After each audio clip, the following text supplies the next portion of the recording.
It is not often that I become immediately sold on a game just from watching a brief snippet of footage of its gameplay, but the moment I laid eyes on Labyrinth of the Demon King, I knew that I had to play it. The world the game presents is grim and hostile, perfectly encapsulated through its morbid art style, and yet I found it strangely inviting. A dark, threatening world that one could explore, and literally get lost in. The game is set in a fictionalized version of feudal Japan during the late Sengoku period. Disease, famine and war has left the country on the verge of collapse and has resulted in demons becoming commonplace in the living world. We play as a foot soldier in the service of a lord named Takeda Nobumitsu, who recently lost his life after being tricked into an ambush by a powerful demon. We are the only survivors of that attack, after being saved by Nobumitsu himself. We vow to avenge our lord by slaying the demon who betrayed him. Following rumors, we manage to track down the demon's stronghold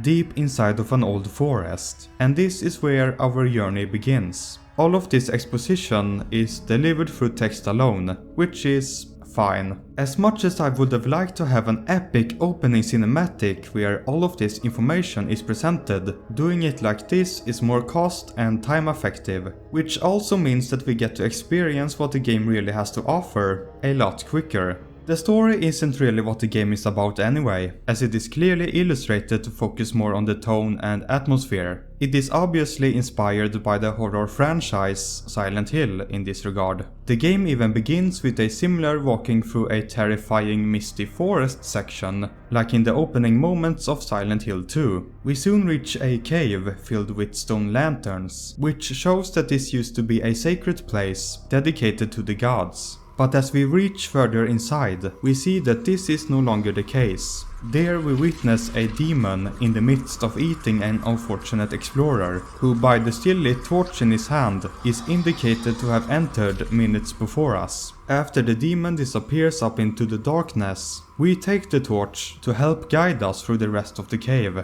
until we stumble upon a bucket hanging from a rope above a muddy underground river, and climbing up the rope takes us to the Demon King's castle. It is in an obvious state of disrepair and is eerily quiet, the rain and our own footsteps being the only thing to break the silence. We soon encounter a lady out in the courtyard, wearing a strange mask. She is the first and one of the very few allies we'll encounter throughout the game. And from her we learn that the Demon King resides in one of the castle's 4 towers, and in order to get access to it, we need to first enter the 3 other towers, defeat the Demon King's wardens, and shoulder the burdens they carry. She also mentions there being a priest further inside that might be able to help us on our journey. With a clear objective, we head on inside the first tower, called the Tower of Repetition.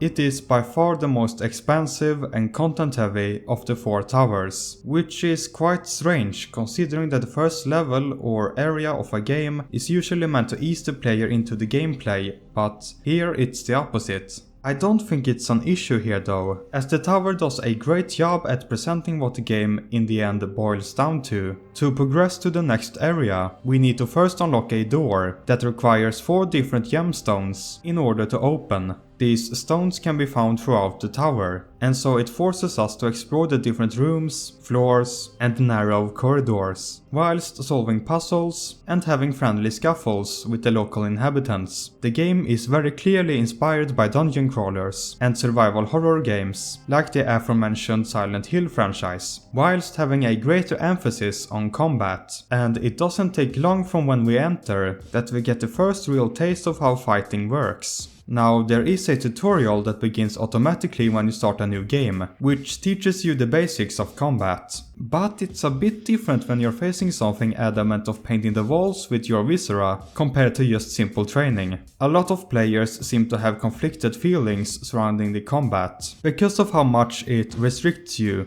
The most important thing in any fight is the stamina bar. It depletes rapidly each time you attack, and takes a long time to recover. If you're out of stamina, stamina, you can't do much but be torn to shreds, so you will have to make sure to be strategic in every enemy encounter. Most likely you will be parrying more than actually attacking, as parrying doesn't use up any of your stamina. You can be a bit more experimental than that, but most fights will need you to parry, then attack, then parry again, rinse and repeat. This style of combat will obviously not be for everyone, but I found it to be just restricting enough to not be tedious, although I did end up just running past a lot of the enemies, as they will keep respawning each time you enter a room, or each time you die. The reason they keep respawning is actually part of the game's lore, because just as you can be resurrected from the dead, so can they. A nice but annoying detail here is that the items you use, like a bottle of sake for healing, still counts as having been used, even after resetting to the latest checkpoints. These checkpoints come in the form of small shrines, where you can, of course, save the game, but if you also find pieces of ritual incense, you can increase your overall health and stamina, and considering how difficult and at times clunky the combat can be, these health and stamina upgrades are a game changer. The enemies you come across inside the tower are quite varied, with many being inspired or taken from Japanese mythology.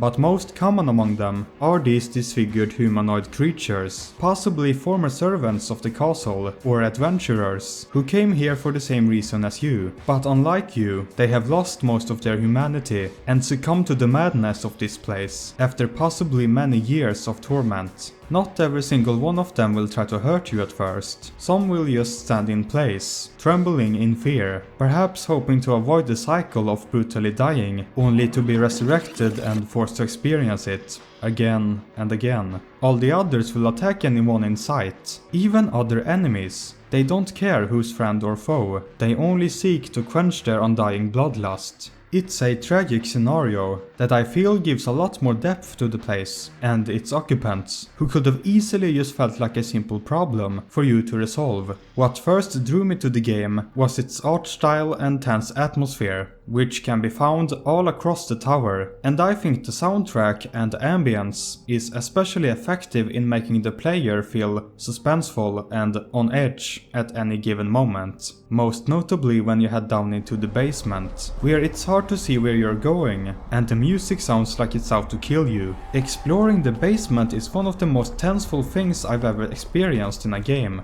Combined with all the enemies you face, makes the game feel incredibly oppressive. Thankfully, there are things to relieve that feeling somewhat, like this cat-like merchant that you meet on the second floor and in the tutorial at the start of the game, although I don't think that is a canon event. She is not portrayed as a very morally good person, as the first time we see her, she is cutting up a still living enemy to use it for sashimi, but she sells a lot of good items, and even invites us to come to her tea house in the castle's inner courtyard. However, she has also locked a deity called a kappa inside the kitchen, and when spoken to from the other side of the door, he will tell us that he's also a blacksmith that can help improve our armor and weapons if we rescue him. We then strike a deal to make the merchant spare him from becoming a bowl of ramen by stealing a statue from a nearby shrine, but doing so unleashes the most annoying enemy in the whole game, the Nuri Botoke. Angered by us stealing the statue, he will frequently spawn in from the ground and chase us down, and he can't be killed. I like the inclusion of an unkillable force of nature to keep the players on their toes, but the frequency of which he spawns in is ridiculous. Still, it's needed to progress, and saving the kappa is worth it in the end. When you are not escaping the Nuri Botoke and killing enemies, you are most likely looking for items that will help unlock more of the tower and find the gems. Puzzle solving is not a big focus of the game, but there are a few puzzles scattered throughout the game, most notably one in which you have to rotate 4 people about to be hanged, which is very similar to a puzzle found in Silent Hill 2. Solving it rewards you with one of the gems, and once 3 of them have been found, you also have to defeat the tower's warden in order to gain the last one. For this tower, the warden is an ubume, which in Japanese mythology is a woman who died during pregnancy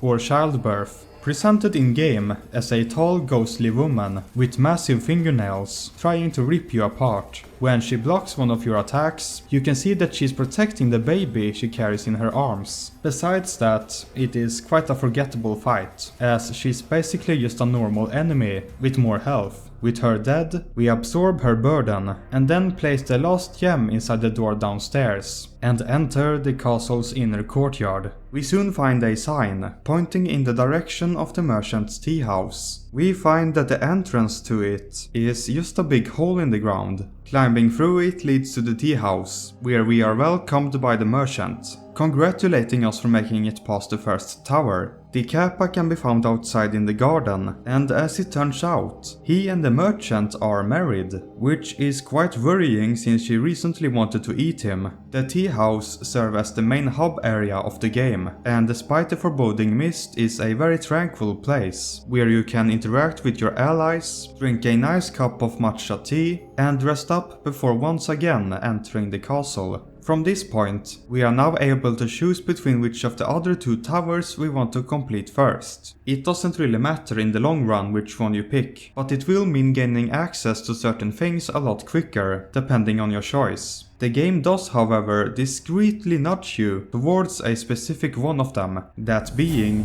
the Tower of Lamentation. It is the remains of what used to be a bathhouse, and instead of simply finding gems, this time we need to look for valves that can then be used to drain the different pools of water that are scattered throughout the facility. This is the tower's main puzzle, and requires you to try and memorize what pools you will drain, based on the color of the gem in the wheel's center. For how condensed this place is compared to the first one, I think this puzzle works really well, as it's much easier and faster to traverse the tower, coupled with it having some of the most beautiful areas in the whole game, makes this tower quite memorable. As we explore, we soon find one of the tower's new enemies, an Akaname, trying to break through a locked door. Once we kill it, we find out that it was after the lady we met earlier. She came here wanting to help us, only to be attacked by the Akaname and locking herself inside. As thanks for saving her, she gives us one of the valves, and most crucially a talisman that we can use to teleport ourselves back to the tea house at any given moment. A very useful item that makes an otherwise tedious back and forth journey into something quite trivial. The entrance to this tower's warden can be found in a circular room with a fleshy substance covering the walls and the ceiling. In the center is a very unappealing pool of water that, once drained, gives us access to yet another hole, and once we traverse it, we get to face off against an entity called Nupepo. A massive blob of flesh, emitting a dangerous, poisonous odor. It is dangerous if you stand too close, but a ranged weapon, like the Tanegashima rifle you can buy off of the merchant, makes the fight rather uneventful. The final warden we need to defeat resides inside the Tower of Crushing Assembly.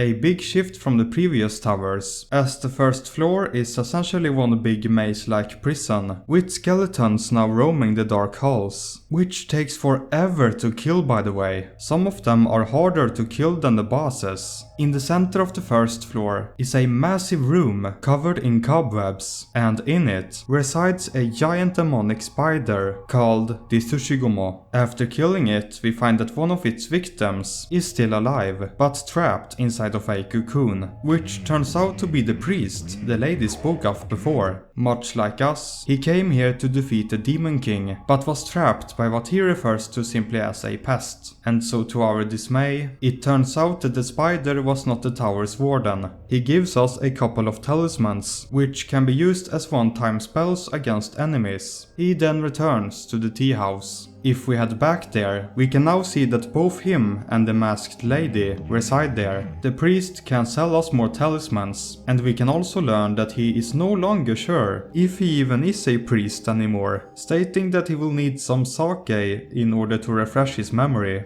The lady can help clean the filth off of one of the weapons we come across inside the Tower of Lamentation, though at this point I already had my weapon of choice. When asked who she is, she tells us that she and and the rest of the women in her village were taken by the Demon King long ago and forced to be his servants, until when the Demon King started to hunger, in which he would eat one of them alive. But when he tried to taste her, he disliked the flavor for whatever reason, and so she would remain as his servant, hoping that someone, someday, will arrive to defeat the Demon King and free her from her eternal purgatory. Returning to the Tower of Crushing Assembly, we now have to hit 4 different bells, using a bell hammer, in order to summon this tower's warden, known as the Jailer. But before that, it's worth noting that we can find a Buddha statue in one of the prison's cell wings, which can be used to replace the statue we took from the shrine in the first tower. And this makes the Nuribotoke stop chasing you, which is the best reason you will ever get for doing this tower before the Tower of Lamentation.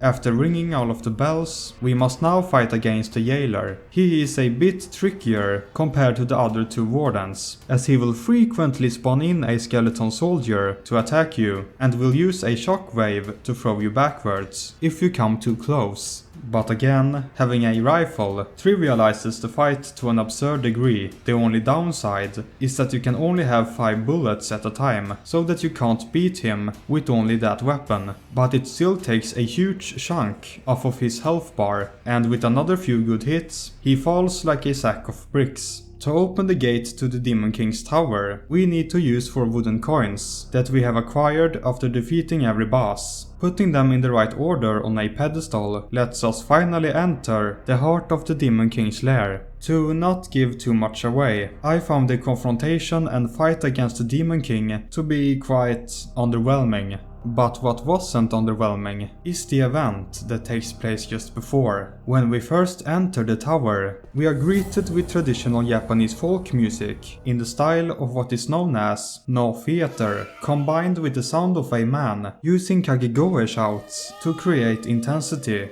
This serves to build up the fight to come, and is very effective in doing that. But before we can reach the Demon King, we first need to walk up the stairs. And once we start, we hear the familiar sound of the Nuribotoke spawning in behind us. And so we begin running up the stairs. But after a while, we realize that there seems to be no end in sight. But we can't turn back, because the Nuribotoke is still behind us. This time running, instead of its usual menacing walk. And as we continue climbing the stairs, the music gets more and more intense, and we can do nothing but just keep running for what seems like forever, but is actually 3 very long minutes. It is sheer insanity. This part stuck with me more than anything else in this game. Not often has something so simple been so terrifying to me, and it's hard to really describe it, as it's something you just have to experience. Labyrinth of the Demon King is not a perfect game. There are a couple of bugs, as well as things that just need more polish, things that can and hopefully will be fixed over time. And then there's the ending, which I won't spoil, but it felt very incomplete, and not a very satisfying conclusion to the story. But then again, the game is not about the story, it is about the experiences we had, and the friends we made along the way. Things like the stair sequence is what made the game memorable to me, and the overall atmosphere is some of the best I've ever seen, so I still highly recommend that you give Labyrinth of the Demon King a try. A link to the game should be in the description, and as always, thanks for watching.